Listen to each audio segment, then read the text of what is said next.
Hey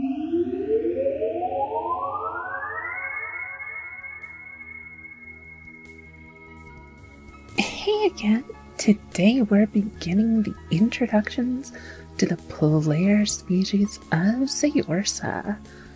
Before we get started meeting them though, let's take a quick detour to see what the deciding factors were for the species that made it into the game, since there were a few that didn't make the cut. Generally speaking, each of the playable species in Saorsa require a significant physical, mental, and cultural shift away from humans in a way that just a different human subspecies can't realistically provide. Elves, orcs, dwarves, and so on are essentially too close to human to bother being primary playable species for the game. I'll still be releasing a separate book at or about the same time as Saorsa itself is released. Specifically a free PDF that lets you convert human characters into the various other popular subspecies of human, otherwise known as the standard fantasy races.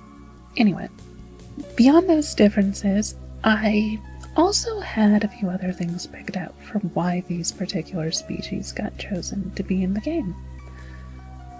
First off, each species has to have a specific niche in terms of primary leanings for style of combat. So, like the Caragh are physically very strong and fast, but lackluster on magic unless you really invest in it on them. The Nogitsune emphasize speed and magic with a greater emphasis on illusions. The Caragh are heavily magical and luck-based. Stuff like that. Each does something the others can't. Or at least not as particularly well. Next, size is a bit more prominent of an issue in Saorsa, and as such, I wanted some really big characters, some really small ones, and some in the middle ground as well. Another big one was levels of independence. Since Saorsa is a game about discovering who you are, but it's a role-playing game, that means you're going to have a few people working together. Players almost universally fall into a category of leadership or follower, as it's just easier that way for us as human players to do so. There will be exceptions, and such will be catered to as well. But I really wanted to make sure that there were reasons for characters to stick together innately. As such, several of the species are either natural leaders or natural followers, and these traits work themselves into easy plot hooks for why characters work together. The Caragh, who you'll meet in a moment, are a very likely candidate to be subservient to another player, acting as a familiar/servant of sorts. The Nogitsune come at the issue from another angle, where a Nogitsune will almost guarantee to have a romantic interest within the party, as it's physically required for their survival, and the Cubi tend to travel with family members. Other characters, such as the Ferax, are quite independent, but still greatly enjoy company, while dragons tend to be more of loners on the outside, but make fiercely strong bonds once you earn their respect. Anyway, generally speaking, the species of Saorsa had to stand out with specific roles, and roles to be played. Some of the species, such as the Polaris, are very difficult to play well and are intended to give advanced players something of a challenge to stay in character for, while others, such as the ever-present humans, are much easier to step into the shoes of to help ease players new to role-playing into the concept. Some of the species, such as the Kitsune, got bumped out because they were too similar to another species. In that particular case, the Kitsune will show up later on in their own dedicated expansion book, where a variety of Nagetsun subspecies will make an appearance. Other species, such as the elementals and gargoyles, eventually got blended into different species, combining a few ideas together rather than having several half-done concepts. But that's enough about the decision of who got to make it into the final roster. Let's begin meeting those who made it. And for that, we'll start with a Caragh, if for no other reason than alphabetical order keeps me from playing personal favorites. So, who, or even more important upfront, what are the Caragh? They're obviously not a standard fantasy race, and unless you've heard me talk about them before, you're probably not going to really picture anything from them. So, what are they? Well, for that, let's cover their backstory a bit. Humans on Terra proper rarely got to experience magic firsthand. They might hear stories from others who visited Terra itself, but have never seen it firsthand. When Saorsa began pulling these Terrans into its lands, these first few who saw magic for the first time were, well, disappointed, shall we say. They pictured familiars able to act as research assistants, companions, and caretakers, all in one. The familiars they found instead were little more than on par with a house cat. Well, that still isn't bad. The mages were a bit disappointed that they would have no one to talk to about their work, and that they would have to do all of it essentially by themselves, as their familiars weren't much fit for the more complex tasks. Humans, and those born of Terra especially, don't much care for settling for good enough, and soon the Caragh were developed.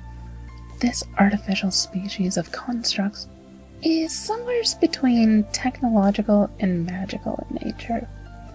A familiar is taken and its essence extracted.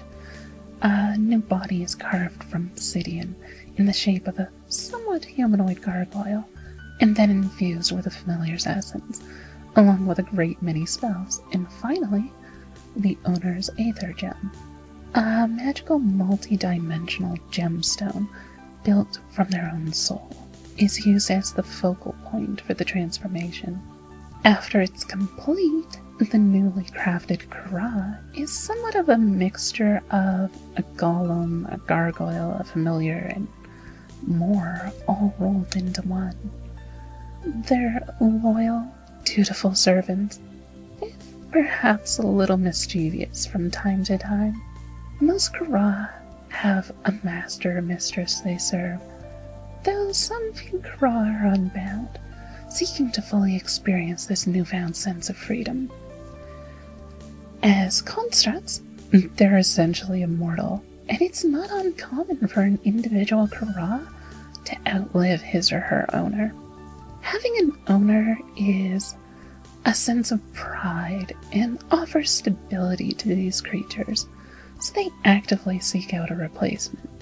The issue is, they form a loose hierarchy of whose orders are more important, and it's mostly based off who's provided what they require, including directions and order. As such, though it's fairly common for something like an army to include several Caragh within their ranks, they can be a bit difficult in that they're vastly more likely to rank their immediate commanding officer, such as a sergeant, as being a higher priority than the general who commands the army, or even the nation's king or queen.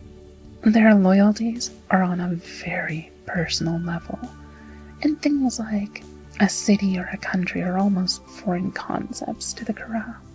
In terms of gameplay and physical capabilities, all Caragh have at least the rudimentary ability to glide, though some are capable of outright flight, focused on a balance between speed and agility.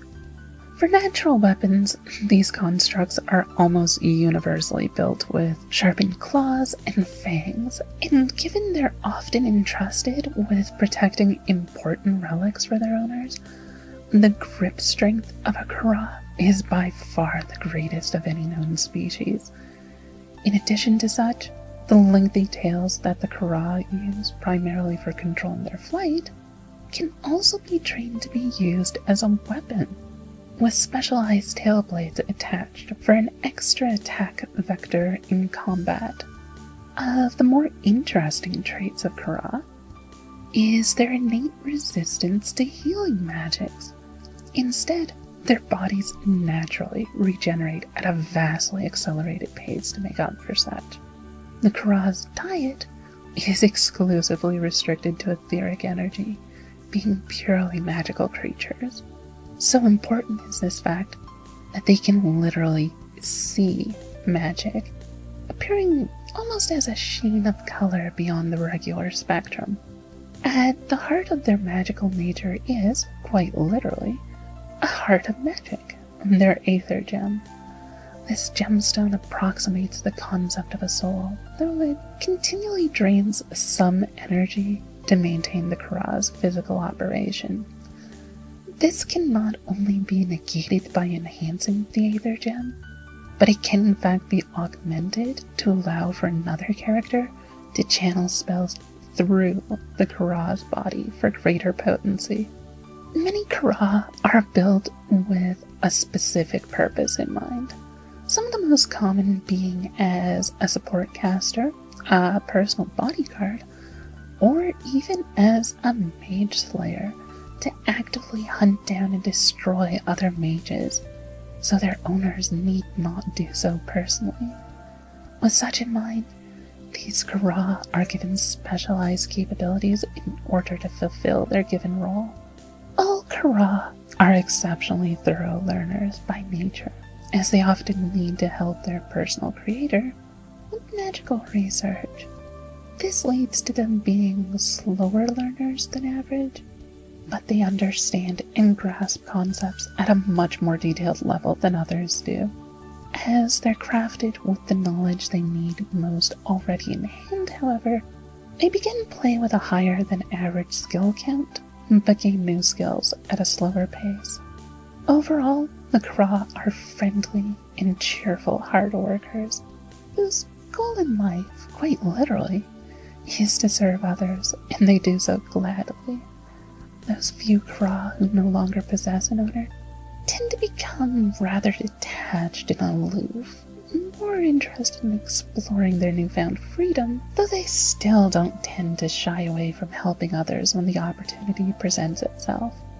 As a personal note for myself, the Caragh were built upon a similar vein of thought as kobolds. They're self-sacrificing and live to serve, and rather than fight against such, to them it's viewed as a great honor to perform such a duty.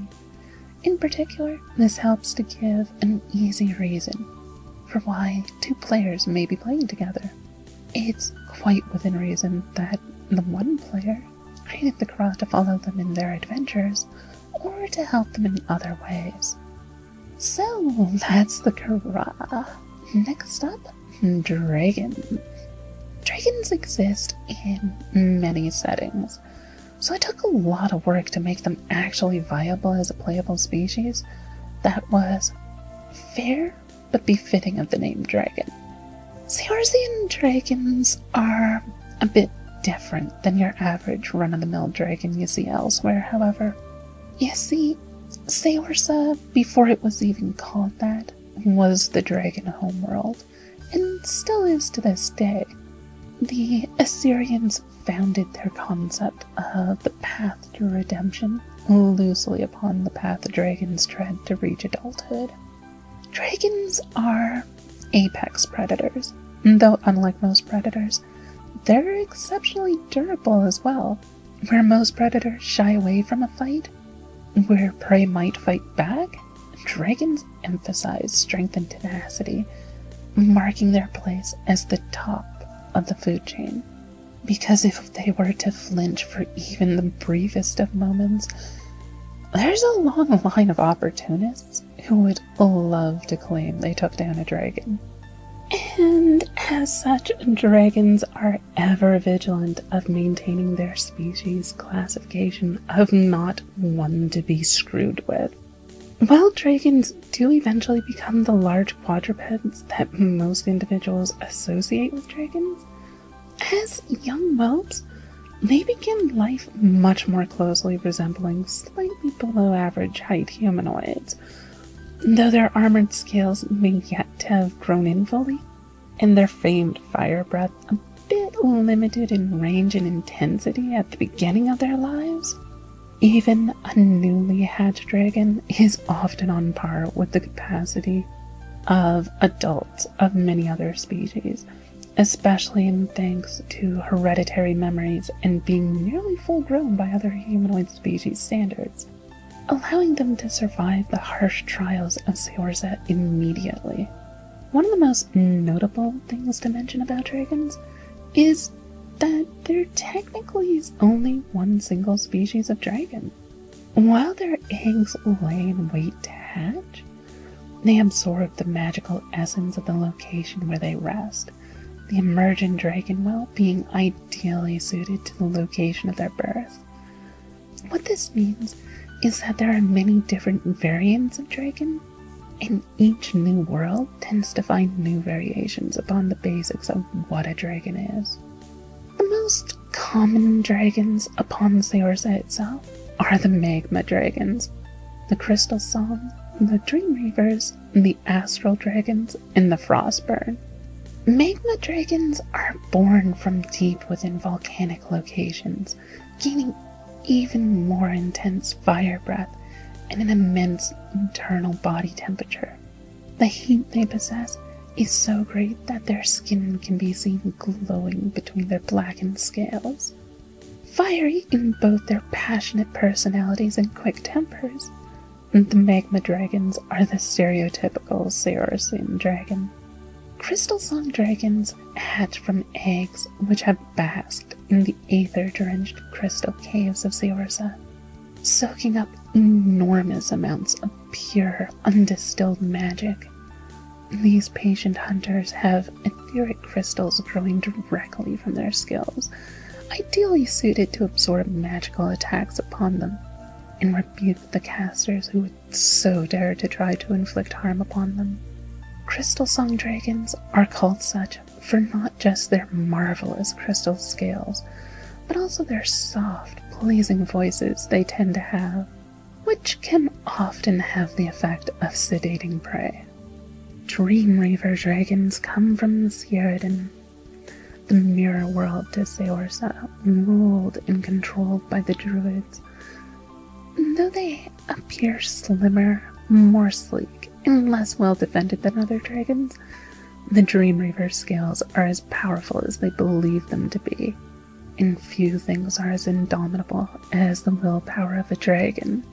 In addition to such, the Dream Reavers are widely regarded as the least in touch with reality, considering it to be ephemeral and transitory, often little concerned with what is, and more with what might be. The astral dragons concern themselves mostly with their personal interests, largely ignoring the world around them unless it particularly affects them directly. Born amidst the astral winds which howl through several cave systems on Saorsa, which bridge the gap between the physical and the astral planes, these dragons seem to flicker in and out of reality, their scales mesmerizing to look at, as the glossy surfaces reflect not Saorsa itself, but the mirrored reality of the astral plane. These astral dragons are the most stealthy of predators, and pride themselves upon striking down their prey before it even knows they exist. Their social lives are similarly stealthy, typically preferring to avoid direct conflict if they can so help it. Finally, the frostburn dragons, hailing from the Arctic climates of Saorsa, are larger than most other dragons by a substantial amount, and their scales much thicker, capable of curling themselves into tight, defensive balls against the harsh elements. Though the natural assumption may be for the Frostburn to offer a frigid personality, they far more often are quite jovial, looking for excuses to celebrate almost anything, and in particular get along exceptionally well with the Ferox in most cases. Dragons, in general, upon Saorsa, tend to view themselves as being above other species, and the largest splinter between the dragons is not even their subspecies, but rather how to raise others to be on par with dragons themselves. The so-called Warden faction of dragons feels that with careful attention, other species can be raised to the glory of dragons themselves. The reticent consider most other species a lost cause. Individuals can show greatness and should be taught the ways of dragons when they prove themselves worthy, but to attempt to convert the savage, lesser species as a whole is only to invite disaster. These two groups naturally do not tend to get along with one another all that well, and it's been a major point of contention for several hundred years at this point. Now, I've mentioned the concept of ascension before, but it essentially acts as a threshold between mortals and divine beings. Once you cross this threshold, you basically become a demigod. For most other species might have a tiny number of individuals who rise to this status. For a dragon, it's merely a coming-of-age ceremony. You aren't even considered a true dragon until you surpass this limit. As such, dragons have a rather lofty set of expectations upon them to meet, and view the world at a much different scale than most everyone else, except the Assyrians, who currently run Saorsa and do so with the overarching intent of pressing everyone to their limits to become ascended, which is part of the overarching plot of the game, one which has much deeper connotations than I'm willing to go into at this point. This just happens to agree well with the dragon's beliefs of bringing more creatures to the state worthy of being called a dragon, and so they go along with such for the moment. Though if the dragons ever learned of Machiel's ulterior motive, they would be the first group of beings with the power and desire to wipe Saorsa clean off the face of the universe. For physical abilities, dragons are innately able to glide even from a few days old, and can do so at a much faster speed than other flyers in the game, though their turning is not particularly good, as they're built for falcon-like pinpoint strikes from the skies. With special training, it's possible for a dragon to learn to hover and spot, or to fly fully unrestricted. Additional to such, dragons also possess armored scales, which naturally provide more than suitable armor for combat, though different subspecies of dragons have different properties to their scales. A dragon's fire breath is not just standard, but so is the capacity to enhance it further, and as dragons grow stronger, they gain the ability to unleash the species-specific charge skills of Nova, Supernova, and Hypernova, immensely powerful area of effect attacks which can raise entire sections of the battlefield in blistering heat, and potentially other effects based upon the subspecies of dragon using these attacks.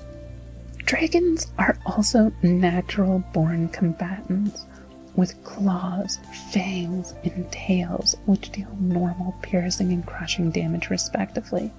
And, when combined with their fire breath, dragons are capable of also dealing magic damage innately.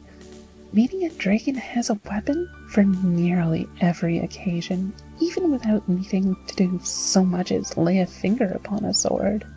To that end, it's almost considered distasteful for dragons to bother themselves with actual weapons when they're practically a walking arsenal. Paired with their offensive capabilities, dragon skills are so potent that a dragon can learn to block attacks merely by lifting their arm. Though this doesn't confer the other benefits of a shield, it grants a universal defensive option, about on par with a buckler. Dragons are, of course, hoarders, one and all. Every dragon finds themselves just naturally accumulating a collection of some sort, as it's a deeply entrenched natural instinct. Some few, however, become true trinket hoarders, piling on enormous loads of seemingly pointless and nearly useless objects, just in case they're somehow useful in the future. While others may find this odd, this trinket hoard can be, in fact, surprisingly useful. The more absurd and unlikely of a scenario it is for the dragon to actually have something in preparation for such, the greater the chances that they'll in fact have something of value for just such an occasion. The more mundane and probable, the less likely their hoard will contain something fitting for the current situation. Dragon's pride is also one of the greatest forces in existence, and dragons may learn how to perform a two-person job by themselves, from simple things as lifting something that should take two people to carry just because of the awkward size or shape, to performing complex ritual spells with one viewer participant. Of course, with two dragons both trying to show off how good they are by themselves, these benefits are limited to a single one applying at a time, as additional dragons helping each other doesn't tend to go over so well. Dragons, despite potentially reaching ancient ages, are typically very young in Saorsa, often only a few days to a few years old. In this time of learning what it is to be a dragon, they excel at learning quickly and picking up new information that will help their survival. For being at the top often means that all eyes are upon you to claim your place, so dragons tend to be quite diligent in their gathering of information to keep them alive. And that is the end of our first preview of the species of Saorsa. There's a lot more information behind both the Caragh and the dragons, but this should give a rough overview of who they are and what they do. So with that, I'm out. I'll see you next time!